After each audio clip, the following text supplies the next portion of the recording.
Hello అందరికీ! ఇక్కడ మీరు చూస్తున్న ఈ కేక్ వచ్చేసి హాఫ్ కేజీ రెడ్ వెల్వెట్‌లో చేసిన కేక్ అండి. రెడ్ వెల్వెట్ స్పాంజ్‌లోకి మనం లైట్ బ్రౌన్ ఉన్న కోకో పౌడర్ యూజ్ చేయాలి. ఎక్కువ డార్క్ ఉన్నది యూజ్ చేయకూడదనమాట. అండ్ ఫైనల్‌గా మనం బ్యాటర్ షిఫ్ట్ చేస్తామనే ముందు మన స్పాంజ్ ప్రిపేర్ చేస్తాం కదా బ్యాటరు. అందులోకి హాఫ్ టీ స్పూన్ లెమన్ అనేది స్క్వీజ్ చేయాలండి.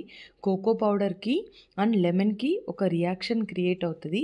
అప్పుడు మనకు చాలా బావుంటదనమాట స్పాంజ్ అనేది. ఇది మా క్లాస్‌లో నేర్పించారు. అందుకే మీకు చెప్తున్నాను. అండ్ ఇక్కడ నేను మన విప్పింగ్ క్రీమ్‌లోకి క్రీమ్ చీజ్ యూజ్ చేశాను. ఎందుకంటే రెడ్ వెల్వెట్‌లోకి క్రీమ్ చీజ్ ఫిల్లింగ్ యూజ్ చేస్తారు కాబట్టి.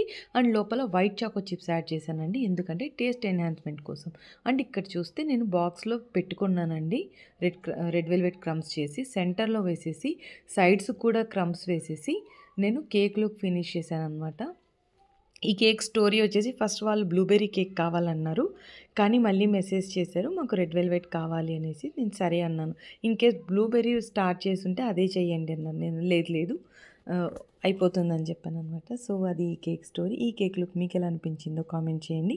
ఇలాంటి మరిన్ని వీడియోస్ కోసం please like, share and subscribe. Weight half KG use చేసిన 6 inch flavour red velvet. Bye.